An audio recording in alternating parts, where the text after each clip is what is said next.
good, Laura? No, give me 1 second, Chairman. That's what I thought. Thank you, George. Go ahead, Chairman. Thank you. Okay.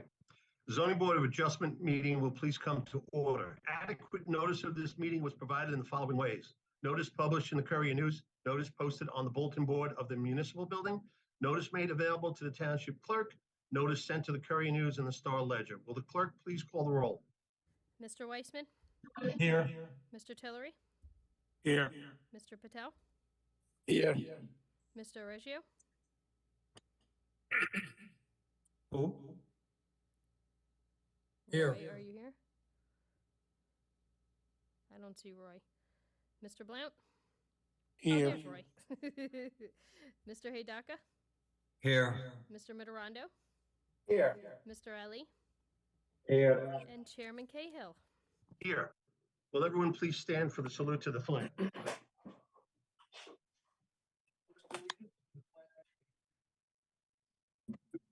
The United States of America, and to the republic for which it stands, one nation, under God, indivisible, with liberty and justice and for all. justice for all. Mr. Keneally, are there any changes to tonight's agenda? Yes, there are. The application of Alan Cruz on Maple Avenue is adjourned until December 14th. The applicant must notice. The application of Azar Naqui, Hall Street, is adjourned until November 9th. They must notice those that they missed the first time. If you received a notice on this, the only notice you're receiving is my announcement here tonight. NBAD 1 on Park Avenue is adjourned until December 14th, 2023. Laura, I believe they noticed? Yes, it's December 14th. My apologies. Yeah, December 14th with no further notice. Those are all the changes that I have. Thank you, Mr. Keneally. Let's proceed to item number 5, 23-ZB 87V, Walter Hernandez and Terelia Lopez. Are the applicants present? Yes. Okay, I need to swear both of you in. Could you each raise your right hand? Who do you need? Myself, my father? Who's going to be testifying? I guess my father and my father doesn't speak English. Okay. So it you would want to be- testify on I his would behalf? testify and my boyfriend, because we've been filling out the applications with him. And is this Walter Hernandez? No, Walter That's your Hernandez is father. not here. Tarsila Lopez is my mother. She's upstairs. Okay, and your name? Lucero Gomero. I'll swear you in and we'll go from there. Could Okay. you raise your right hand? Do you swear the testimony you're about to give should be the truth? Yes. Thank you. Could you explain to the board what you'd like to do here? Basically everything started as my father, who's retired. He just wanted a detached garage because we don't, we live in a small house, and he just wanted, to basically put down the shed that he has right now and make something bigger so that he can fit all his tools and stuff like that. That's it, just a detached garage. Mr. Hinterstein, would you kind of address some of the issues here? Yeah, I mean, the biggest issue here is that the garage was started without permits, without zoning application, without construction permits. If those permits were secured or submitted, then we would have flagged this right away and said, that this wasn't acceptable because it's not in the right location. Accessory structures have to be 8 feet from the rear property line, 8 feet from the side property line.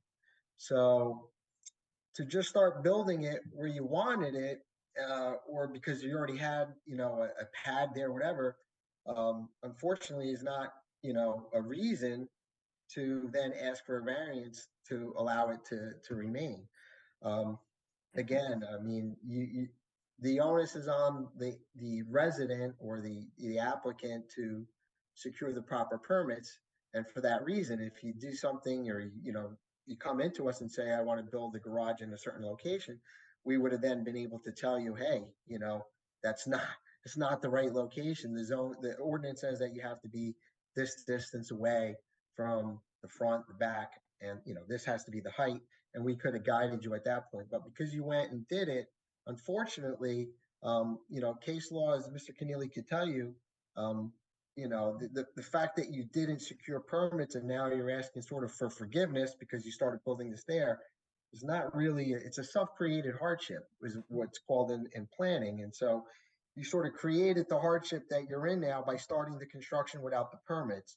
And that's not really, unfortunately, a reason to issue a hardship variance. Um, I don't know how far along you are with the construction, but, I really think that it's the size of the garage isn't the problem. You have a decent sized lot. There's plenty of space on this property for the garage to be built in a conforming location. It's just literally moving it up, I believe, 3 feet, 3.1 feet from the back. And I think, the side has to be, again, be 8 feet. So it was a lot closer to the side than what it's supposed to be. And that's the biggest issue. I could see maybe issuing the variance to remain where it is from front to back, but it has to be 8 feet from that right property line. So maybe, you don't have to rip the whole thing down, but my recommendation to the board would be is I don't have a big issue issuing the variance due to the fact that there's a tremendous amount of vegetation behind this property. And it is almost 5 feet from that rear property line, but it's extremely close to the side property line. And my recommendation would be is not to grant any variance along that right property line. Any other members of the board have any questions? So, can you explain to the applicant, ma'am, that the structure is going to have to be moved? Yeah. Also, I just want to clarify one thing because I don't think I did, and just for my father's sake, he basically lived most of his life in Peru, and then over there they have that custom to just once you buy a property, it's yours and you can do whatever you want. And he thought the same thing here. He thought the same thing here. He started most of this without even consulting with most of us, because he just wanted. It's just something that he was accustomed to. It's an honest mistake. Yeah, it's an honest mistake, and we get it all the time. But there are rules and structures that we have to abide by. No, I totally understand. Unfortunately, so if you want to explain it to your father, if he's willing to move it, and I think Henry said it was 3 feet on the 4.9 on the rear is fine, but the side yard has to comply with the 8-foot requirement that the ordinance requires. So if they agree to that, Henry, we can grant this? Está bien, pero de al lado de que tiene que estar a 8 pies. The rear is fine. Habría que meter los 5 pies más. Correct. Por este lado. The rear is okay. So, Go ahead, sorry. okay, sorry. Henry, I I was think just going to say, if you're in agreement with it to be 4.9 feet from the rear, and you move it 8 feet in from that right property line, then that's my recommendation to the board. So I would hope that you would be in agreement with that.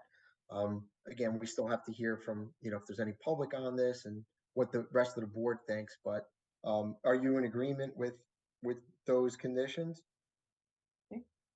Yes, we are. Okay, great. Any other members of the board have any questions or comments? Son 8 pies de la línea. So, tendría que meter No one los else? Okay. Let's open it to the public. Anyone in the public have any questions or comments for this application? Ms. Buckley? No one, Chairman. Okay, close the public portion, and with the applicant agreeing to move the structure 8 feet from the property line on the right side, I'd make a motion to approve the application. I'll second. Can I get a second? Thank you. Please call the roll. Mr. Weissman, Yes. Mr. Tillery, Yes. Mr. Patel, Yes. Mr. Reggio, Yes. excuse me, Mr. Blount, Yes. Mr. Hidaka, Yes. Mr. Mederondo, Yes. Mr. Ali, and Chairman Cahill. Yes. You've been granted one variance, but the other variance has been denied. We will memorialize this in a written document at our next meeting and send that document to you. You'll need that document to get your permits so that you can continue. Okay. Okay? All right. Good night. Good luck, guys. Thank you. Move on to item number 6, 23-ZB-89V. Samdat Lilia. Yes, I'm here. I need to swear you in. Could you raise your right hand? Sure. Do you swear that the testimony you're about to give should be the truth? Yes. Your name and address, please? Samdat Lilia, 8 Study Avenue, Piscataway, New Jersey, 08854. Thank you. Could you explain to the board what you'd like to do here? I'm sorry, could you repeat the question? Could you explain to the board what you'd like to do here?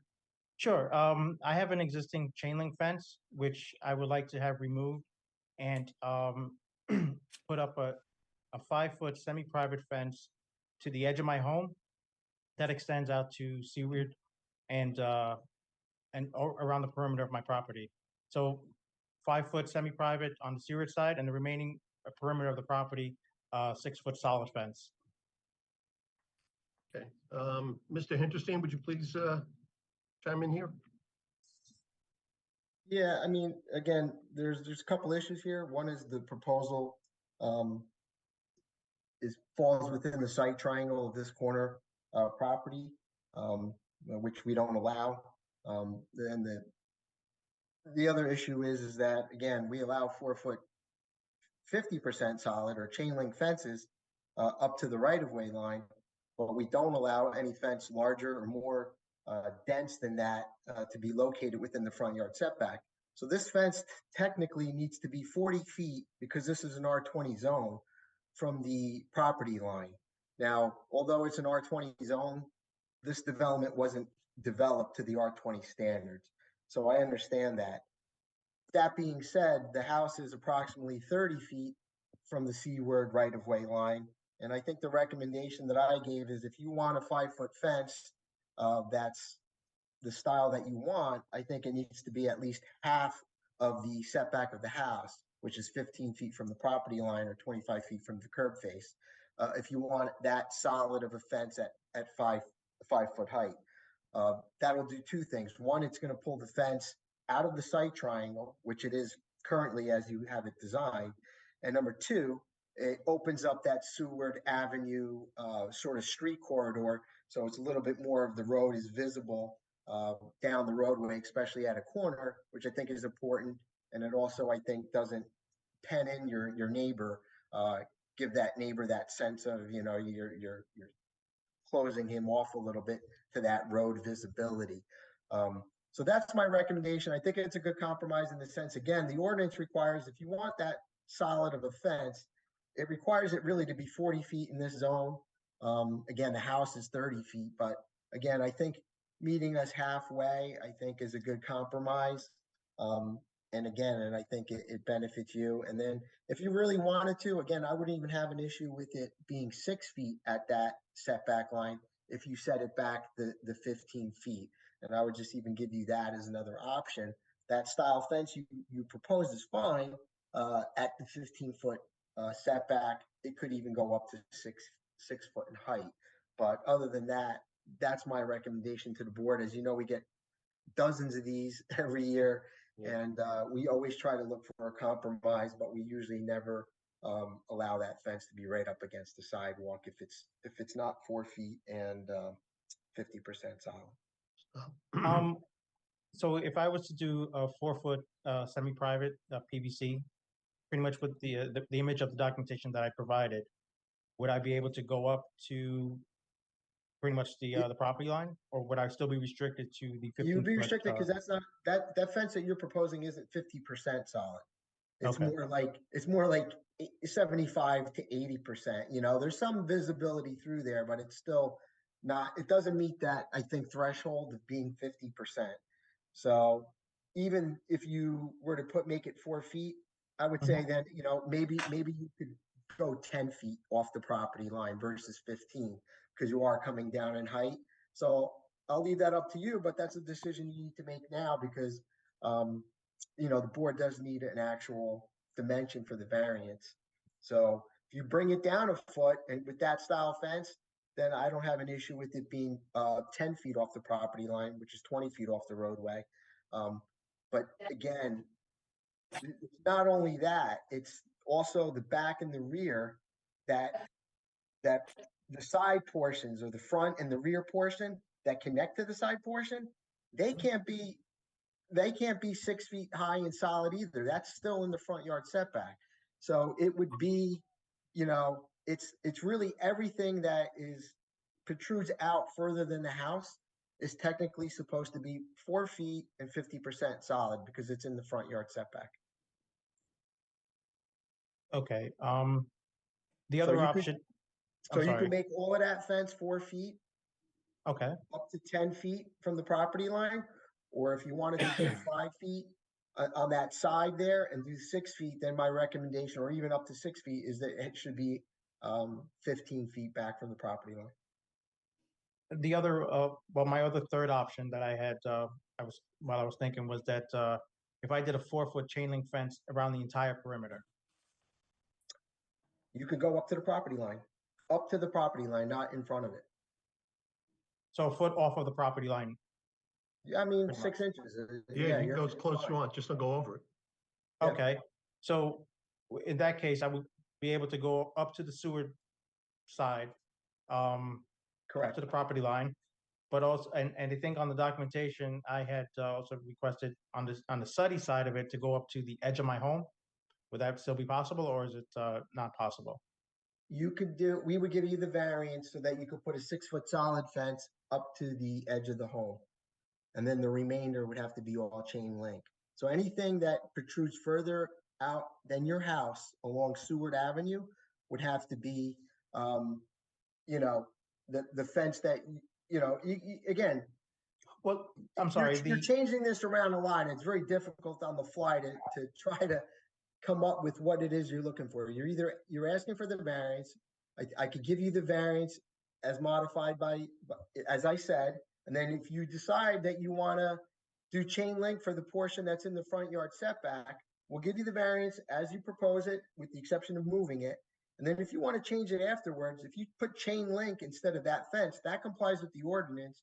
You don't need an additional variance to change that back to what's allowed by ordinance. So you have the ability to do what we're talking about because you have the variance for it. Or if you prefer later on and you say, hey, you know what, I'd rather just go with the 4-foot chain link. You wouldn't be here if you did 4-foot chain link fence for the whole perimeter. You could just do it. You could just pull the zoning permit and get your permit and it complies. As long as it's 4 feet and 50% solid. So you can get the variance as discussed. And then later on, if you feel like, you know what, you prefer that space to be closed off all the way to the property line with 4 foot and 50%, solid chain link fence or picket fence, then you can do that. Okay, yeah, I mean, the goal was to have enough of a greater amount of the property enclosed, because I've had issues where people use my property as a throughway to get from Seward sometimes onto Suddy. And also I've had issues with, people walking their pets and doing their business on the property. Oh. So the goal was to try to enclose a lot of it within the fence. But I think, doing the 4-foot chain link fence, and again, sorry if I'm asking the same question, going on to the Suddy side, on the, pretty much, if you're looking straight at the house on the left-hand side, on Suddy, would I be able to go right up to the edge of the home? With the chain link fence, I'm assuming, or is that I would have to have some sort of setback to go further back or further in. With solid fence or chain link fence? Chain link fence. Chain link fence, you could surround your whole property with a 4-foot high, 50% chain link fence. Okay. No issues, even in the front, if that's what you so choose to do.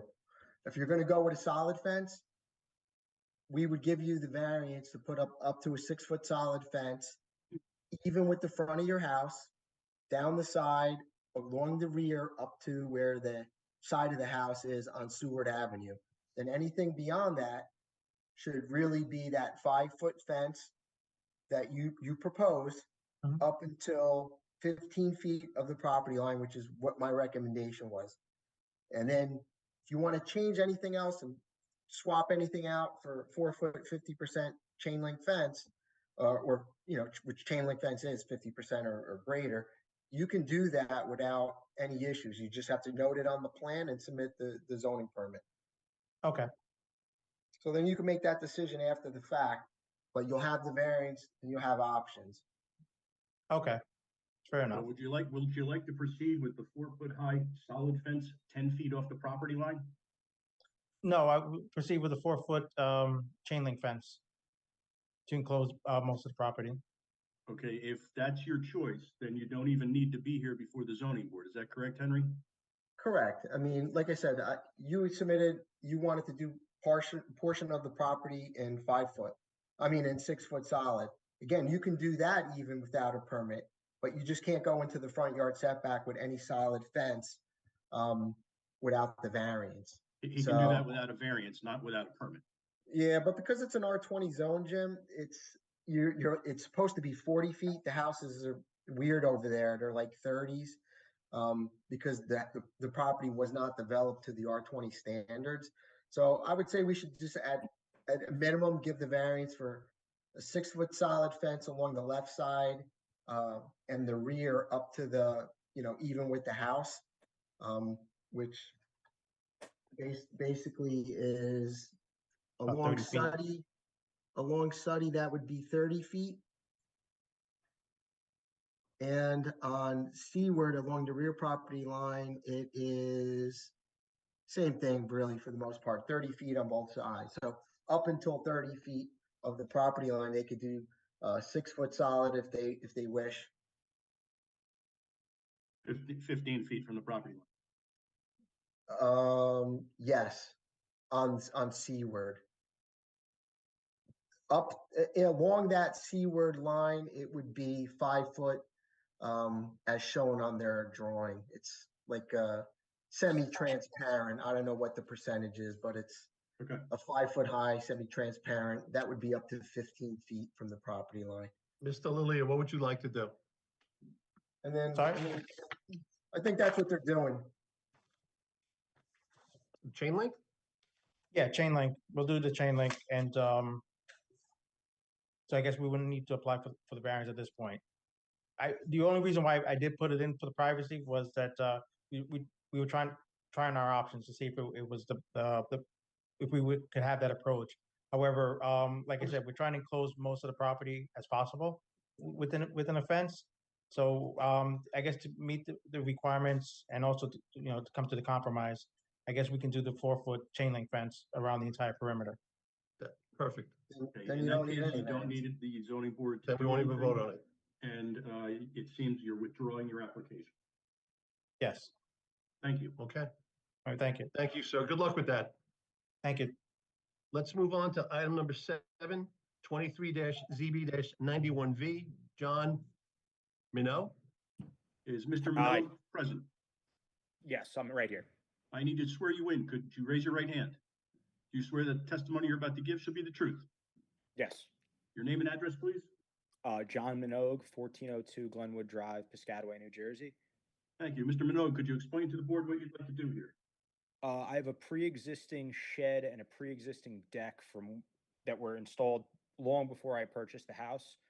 I need to get variances so I get COOs for them. Henry, we're calling you a lot tonight. I appreciate it, but could you Yeah, help us out? I believe on this one, let me just get to the right report here. I think the only recommendation is that if hopefully the applicant will be willing to, again, there's a couple issues here. The deck and the house are both close to the road, but would you be willing to just do some landscape buffering on the side of that deck? If you look at your driveway, you have some nice plants on the left-hand side of your deck. Yeah. Maybe putting like 3 or 4 of those sort of somewhere between the deck and like maybe 10 feet out or something like that, just to provide a little privacy and buffer from the roadway for the deck area. Absolutely. That was that our would be plan all great. along, but we didn't want to spend money until we knew Right. Yeah, no what the problem. deal was, you know? That would be great. I think if that's the case, I think, again, they bought the property like this. Right. And then the same would go for the shed. Again, the shed's as an accessory structure. I think the zoning officer picked up the variance for this, some variance for this. What's the shed variance on this application? 3 feet from the property line, he's located 2.5 feet. Yeah, the only problem is she forgot was that it's also a shed located in a front yard, which I think it has to be located in a rear yard. So it would be another variance so that the shed could remain. Let's see what if there's a setback given. So there's no setback given, but it's in the front yard, Jim, in the location. I could get you that tomorrow, if Yeah. you'd like. The same, you're the same also would go looking for there. Right now, landscaping we on have that? some nice, what was that, Jim? You're also looking for landscaping on the shed. Yeah, on the shed, just again, the same landscaping that you have on the side of the driveway. Maybe put 2 or 3 more just on the side of the shed because it is so close to your neighbor's property. That'll just help buffer it a little bit. Yeah, That's absolutely. it. So if you're in agreement to the you're right. landscaping, I think we're okay. Henry, is there a we're in a temporary zone. construction easement issue here? Okay. Yes, there is. On Glenwood Drive, there's a possibility of future road improvements. So we were looking for a 5-foot temporary construction easement, which means if they ever improve the roadway there, if they do any damage to the lawn or anything else, that we're responsible to replace it, but we have the ability to do that. If we encroach a little bit further than the property line, we would have an additional 5 feet to be able to work and then repair if we do any damage to the lawn areas. So that's a temporary easement. It would only be if we ever do road work along there. It gives us the ability to repair any lawn damage that we would do, let's say installing sidewalk or anything of that nature. Was that a Mr. Minogue, are question you for me? agreeable to that?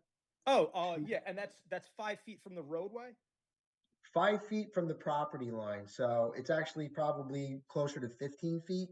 So the Okay. property line already goes 10 feet from the curb line or the edge of the road. And then there's probably an additional 5 feet. So we would be allowed to go into the right of way area anyway. It's Right. just in case, let's say they're putting in a sidewalk and we disturb an extra foot or 2 of lawn, we'd have the ability to repair it, or same with the driveway. We'd have the ability to repair it. Yeah, that's no problem for me. I just wanted to get that whole number for when we do landscaping so that we don't block that. Yep, no problem. Okay. Any other members of the board have any questions or comments? Hearing none, I'm going to open it to the public. Anyone in the public have any comments or questions about this application? No one, Chairman. Okay, close the public portion, and I would make a motion to approve this application with the stipulations set for and agreed by the applicant. Can I get a second? I'll second it. Thanks. Please call roll. Mr. Weissman, Yes. Mr. Tillery, Yes. Mr. Patel, Yes. Mr. Reggio, Yes. Mr. Blount, Yes.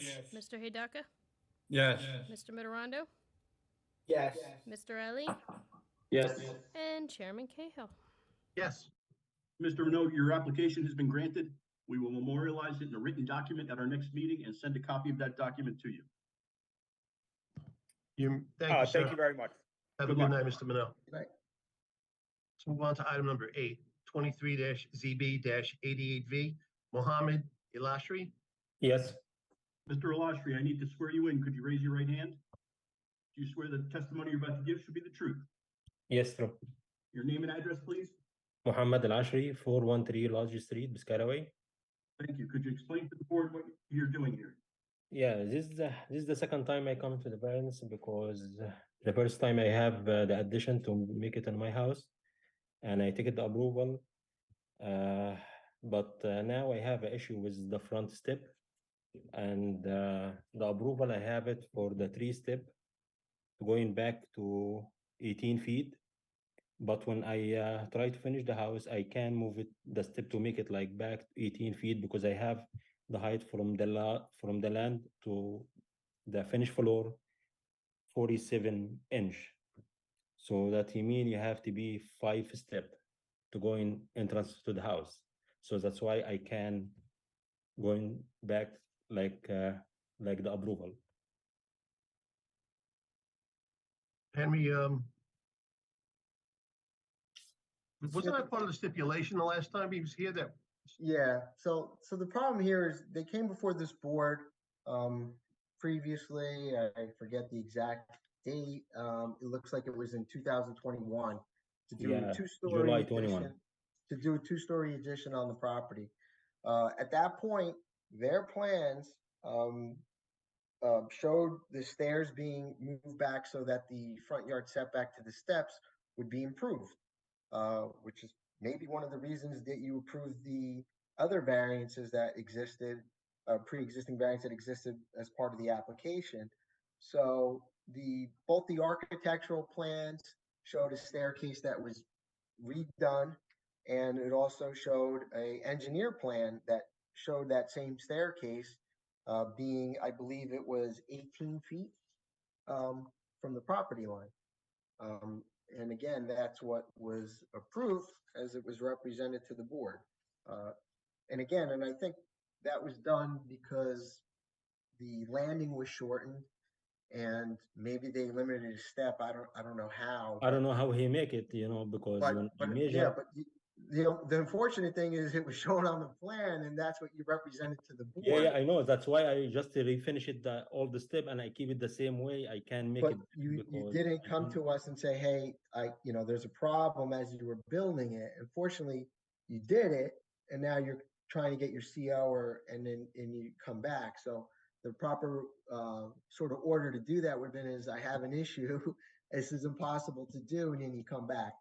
Again, I don't know if it's impossible to do because again, I have all the measure here. So if you wanna, yeah, but how big is the landing right now from the front door to the first step? It looks the like landing it's is about 5 feet. okay. couple So inch. that's the difference. So on the previous approval, your landing was supposed to only be 3 feet, maybe 3 point something feet. So Okay, if you if I made the go in, landing, if you made the landing 3 feet, and even with 4 steps, you would be at 7 feet from where the existing house is. So the existing house is at 24.7. So you would be at least, it's gonna be 17 feet, 17.5 not or 18 feet. 17. It's You gonna be know, so 17 feet. you would improve the setback. So, and I think that's what the board wanted you to. You remember, you're coming in here asking now to put a second story on a house that was much closer to the road than what it was supposed to be. I think it was like 25 feet, and it's supposed to be 35 feet.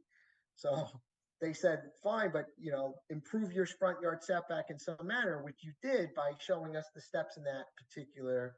Okay, but I thing. showing So you like the existing step because the problem if I go back, I make the platform 3 feet, couple inch, is gonna be just to save like just a feet and a half, well, yeah, it's going to be to save. To be honest with you, it's going to be closer to 2 feet, because you're almost 2 feet now. So it's you not would gonna save be about 2 18 feet feet. like he say in the first one. Well, you know what? Like I said, I mean, it's sort of a self-created hardship. The previous approval.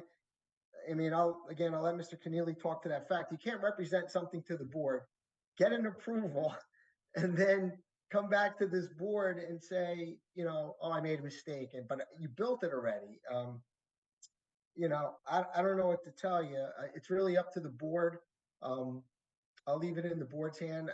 And maybe some legal advice from Mr. Keneally. Bottom line is you're saying the steps could be rebuilt. You're saying that it's only 2 feet, but it's 2 feet, and the board needs to determine, how they feel about, the previous approval being A, and then that approval being disregarded. That's why I keep the existing one. I just put it like new stone in the top, and that's all. But the board at the previous hearing approved your application based on what you represented to them, or what you told them that you were going to do. So, again, Sean, it's really, it's up to the board how they feel about it. The steps, there's no doubt about it. The steps were in that location previously for the old house, correct? Yeah. What you say? I'm sorry? The steps, the way they are now, Yeah. are they in the same exact location as they were for the previous home? Yeah, the existing one, yes. So, again, he represented he was going to improve it because he was building a large addition. But that turned out to not be the case here. He left them where they were. So it's really in the board's, maybe the board wants to chime in on that. Again, I don't have a huge issue with it staying. It's more a procedural thing. And I think it's not, again, we heard a little bit about what self-created hardships are. And, again, in this particular case, the steps were there during when the previous home was there. but it also a 2-story home now versus a 1-story home. And any, because I regardless of what don't. happens, regardless of what happens, my recommendation would be is that the steps and stairs never get covered or enclosed as any kind of condition, regardless if they're rebuilt or remain as is.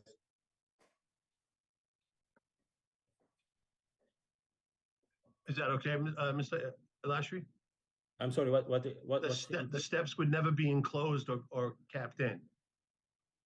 No, the step is like exactly exactly the size for the existing one.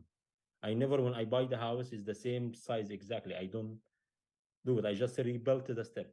Yeah, Let if the board votes in favor of this, would you agree to never enclose or cover the steps? Yes. Any other members of the board have any questions or comments? Let me see if there's anybody in the public that might have any questions. Open the public portion. Anyone have any questions in the public or comments about this application? Chairman, there's a Donna that would like to speak. Sure. Yep. My name is Donna Kozub. I live next door, immediately next door. Thank you. I need to swear you in. Could you raise your right hand? Do you Certainly. swear that the testimony you're about to give should be the truth? Yes. Thank you. And you gave us your name. Give us your address, please. 409 Lodge Street, Piscataway, New Jersey. Thank you. Please proceed, ma'am. Thank you. I really don't understand all the technicalities that you're discussing. However, I'm here to support Mr. Lostry. I live next door, and I don't have any problem at all. It's certainly a great improvement on how the previous house looked. And of course, I can only speak for myself, but in general, conversations with the neighbors, everybody else is sort of in agreement. Nobody has any problem with the change in the setback. So that's Thank all you, I ma'am. have. We You're welcome. appreciate your input. Thank you so much. You're Any welcome. other members out there? Laura? No one, Chairman. Okay, we're going to close the public portion. Any other members of the board have any comments before I give my own? Okay, I think Ms. Kozub actually said it pretty well. Procedurally, this was not handled correctly. I don't think that there was any ill intent by Mohammed. I think it just worked out the way it worked out. And again, the steps are where they were, but pre-existing. Procedurally, we granted you we approved your application last time based on the information that you provided to us. Part of that is not coming to fruition. Do we hold your feet to the fire? I don't think so. I think in this case, we can accept and approve this application based on a minor hardship, even if the applicant created it himself. So I would vote to approve the application. Can I get a possible second? I'll second. Thank you, Councilman. Please call the roll. Mr. Weissman? Yes. Mr. Tillery? Yes. Mr. Patel? Yes. Mr. Reggio? Yes. Mr. Blount? Yes. Mr. Hidaka? Yes. Mr. Mitterando? Yes. Yes. Mr. Riley? Yes. And Chairman Cahill. Yes. Mr. Alashri, your application has been approved. We will memorialize this in a written document at our next meeting, and we'll send that document to you. Thank you. Good night, sir. Have a good day. We're going to move on to item number 12, 22-ZB-69V, Derek Bradshaw and Ida Gonzalez. They are represented by counsel. Is Erica Edwards present?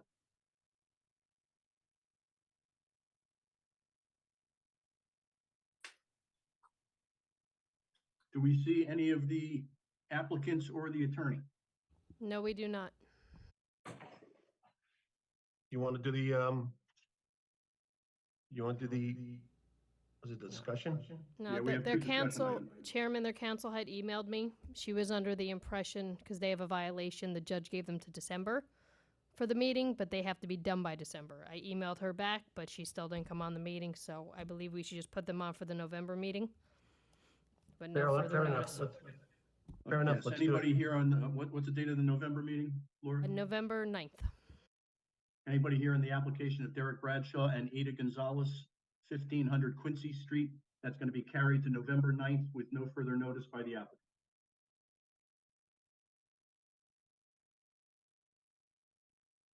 Okay, let's move on to item number 13. That's a discussion. Mr. Keneally? I believe Mr. Arch is present on that matter. I am. Thank you, esteemed members of the board and board professionals. My name is Tim Arch. I'm an attorney licensed in the state of New Jersey. I'm here representing VJ Singhal. This is a discussion item concerning 446 2nd Street.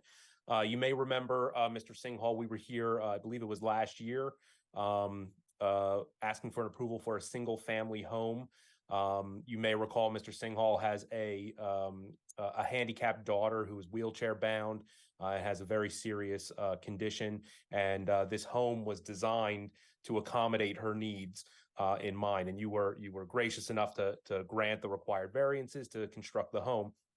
While doing some tests at the property, Mr. Singhal actually found that the water table was slightly higher than what was anticipated. And instead of just building the house and coming back and asking for permission later, we did, I think, what is the correct procedure, which is we've requested to come back before your board to ask if we can, if you would allow a permissible field change as opposed to having to go through an entire amended application. The proposed change would be the property does not, or the design of the house does not change at all. Everything just gets raised 5 feet. There was no height variance required for this, if you recall. And actually, even with that 5-foot height increase, we're still below the 35-foot maximum height in the area. So this does not trigger any new variances, does not exacerbate any existing variances or anything that was previously granted. So under the MLUL, you are permitted to do what are called some field changes as long as they are not significant enough to warrant an amended application. And so we're here tonight to ask if the board would agree to allow the zoning professionals to consider this as a not significant field change, such that we wouldn't have to file a whole new amended application and come back before the board. Again, no new variances are being triggered, and this was something that was discovered before construction. I do have Mr. VJ Singhal here. I also have Mr. Mark Marciel, who's the architect, in case there's any questions that you have of them. But I think that pretty much sums up what the request was in the letter. And I would just ask for the board's opinions. Mr. Cahill, since there is no variance created by this change, I agree with Mr. Arch that it does not constitute a significant change. And I believe the board would be on firm legal ground if they authorized a field change as opposed to an amended application.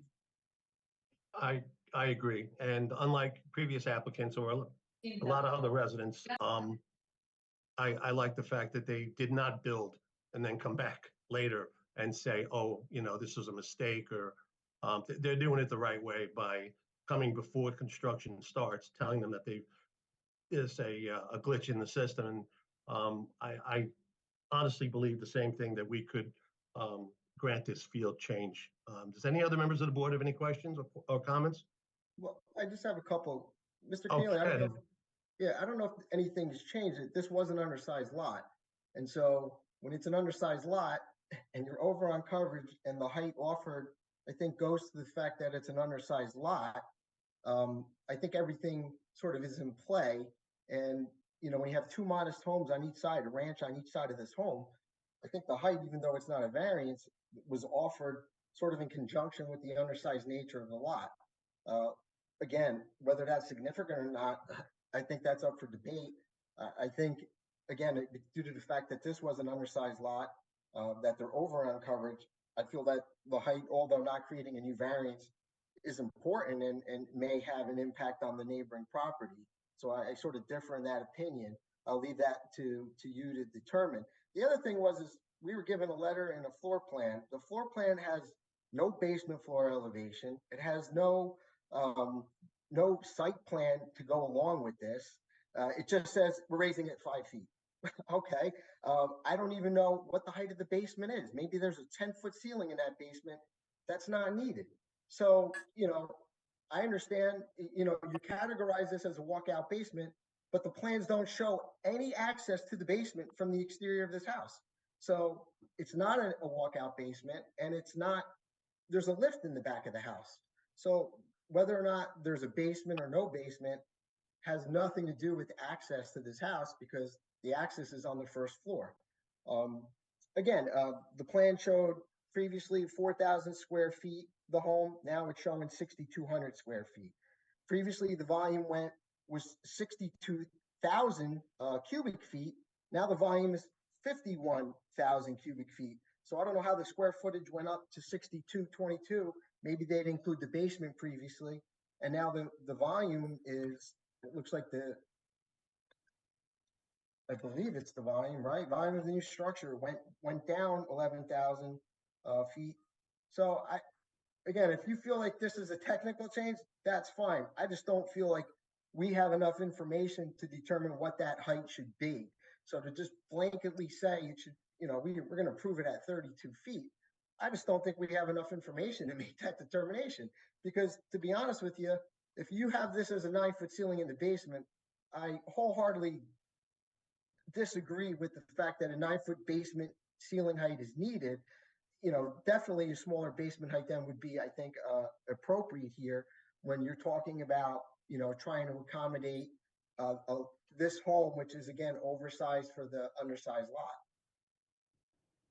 Based upon Mr. Hinterstein's information, I would change my opinion and agree with him that we maybe need more information.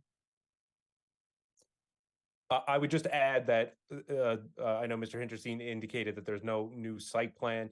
The site plan is the same as what was previously provided. Again, the envelope of the house is not changing at all. My understanding is that the floor plan of the house is not changing at all. That literally it is just a raising of what was approved by 5 feet to accommodate the water table. Again, the question I think before the board is whether or not they consider that is significant enough to warrant an amended application, to go through an entire amended application approval process with new fees, new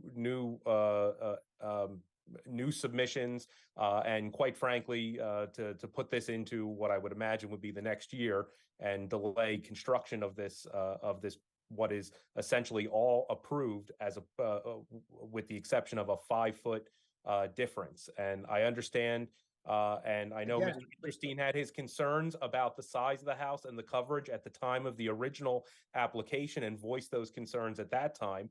And I imagine that his concerns are still the same as those original concerns that he voiced. Again, I would just ask that it's a 5-foot difference. We're coming back before you. It's due to the high water table. It's not a design change that occurs on the whim that the applicant decided he wants to make the house 5 foot taller. If he could physically do what was originally approved, he would do that. But I would say that the MLUL is pretty clear as to what is a significant change that warrants an amended application. And the fact that this has no variance that is being created by this change, that is still underneath the permissible height in that zone, and that it does not exacerbate any other variances, is a fact that it can be treated as a field change. But I will ultimately leave it to the determination of the board, because you are the board. Henry, you got cut off there for a second. I think you wanted to say I was just something. going to say, I mean, again, there's no basement floor elevation and there's no information on the basement structure, the heights, ceiling heights in the basement. So again, I understand they ran into a water issue, which something that probably should have been looked at previously when you come in for, you know, a home. But that being said, again, there's no reason for a 9. I don't have enough information to say, yeah, 32, 5 foot. Again, if you're coming in here asking for a 9-foot basement height ceiling, again, Sorry to cut you off, Mr. Hinterstein. If I can, Mr. Marcille. Mr. Arch, there's no new variance to create it, but you have an undersized lot. So then everything goes into play when it's an undersized lot. And I'm sure the MLUL states that you could decide what's an appropriate size home for an undersized lot. and the height and all the other setback requirements and coverage and all that goes into play when you're talking about an undersized lot. Well, So to can I say just- this is just, you know, Can I ask two things? Number one, we do have Mr. Marcil here. He is the architect. So if you have any questions, if you need any more information, we can certainly provide that. But Mr. Hinterstein, the setback that was granted, is that changing at all from this change? No. The setback variance is the same. Therefore, it does not exacerbate that variance. But again, we can have a difference of opinion on that. Mr. Marcil is here, and he turned his camera on. I'm assuming that he can answer any of the additional information that you need. But again, the ultimate decision is to the board as to whether or not they believe that this is significant enough to warrant a whole new amended application, or whether this is a permissible field change. But I'll certainly leave it to Mr. Marcil if he wants to add anything. I'd be happy to get sworn in and answer some of the questions, sure. Yeah, this is just a discussion matter, so we don't need to swear you in. Okay, cool. Yeah, so because we found the water table was too high, we essentially just took the whole structure and slid it up 5 feet as was indicated.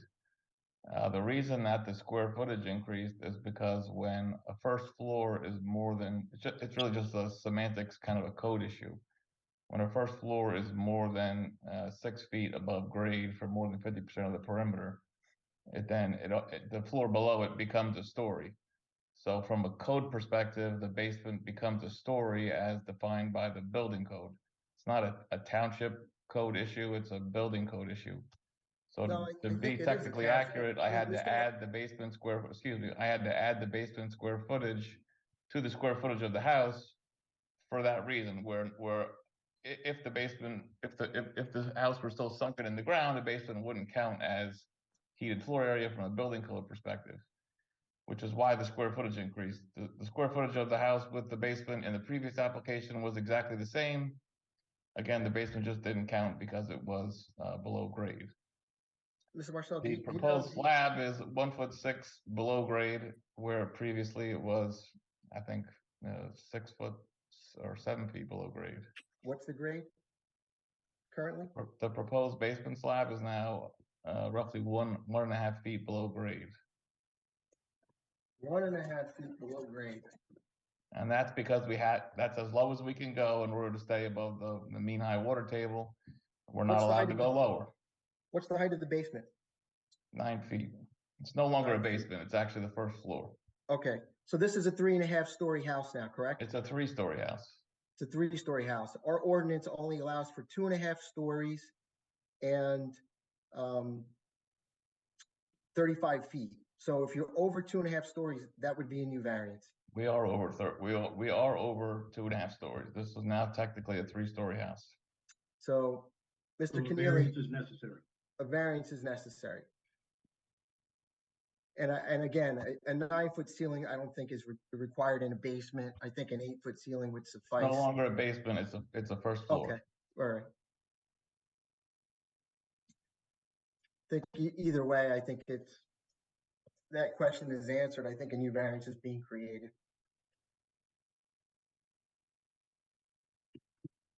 Yeah, Mr. Chairman, if a new variance is being created, I don't think there's any alternative to making them file for an amended application.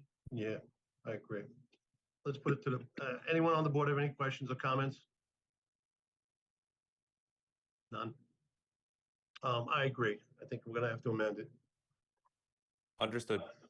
Thank you so much for your time.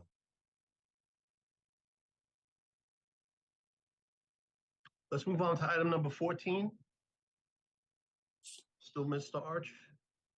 Yes, still Mr. Arch, still attorney licensed in the state of New Jersey. I'm here tonight. This is on 15 Stelton, and I always mispronounce this. I think it's Tuceri Court.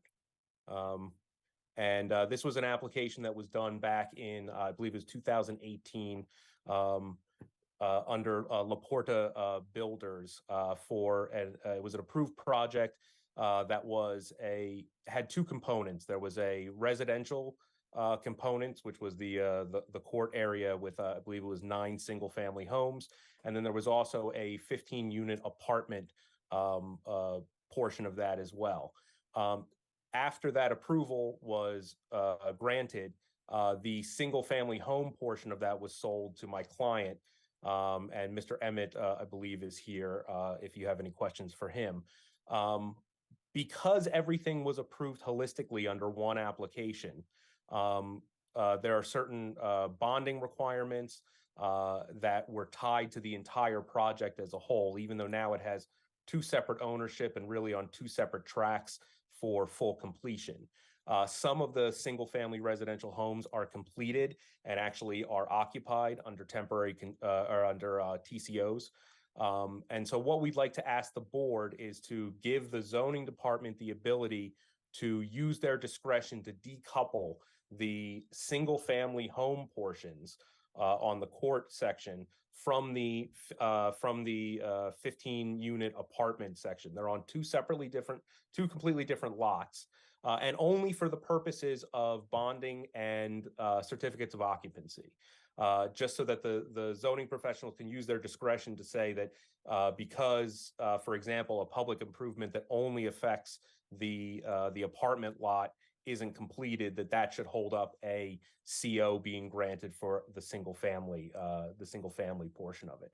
Also, because both are under separate ownership now, it makes sense for them not to be, quite frankly, tied to one another just because they all came in one packaged application in front of the board. So again, Mr. Emmett is here in case there's any questions from the board, but it's essentially just asking to empower the staff to use their discretion when it comes to imposing and releasing bonds and when it's time to issue final certificates of occupancy. Got it, no problem. Henry, are you on board with this? You're muted. Yes, I have no issues with this discussion item. In total agreement. The way this was handled, there was, sort of like two projects in one, and them sort of being separated out, and I really don't have any issue with this. Okay, thank you. Any other members of the board have any questions or comments about this discussion? Hearing none, I say we make a motion to approve. Make a motion. Second. Mr. I think we Weissman, can move. we need a vote. Okay.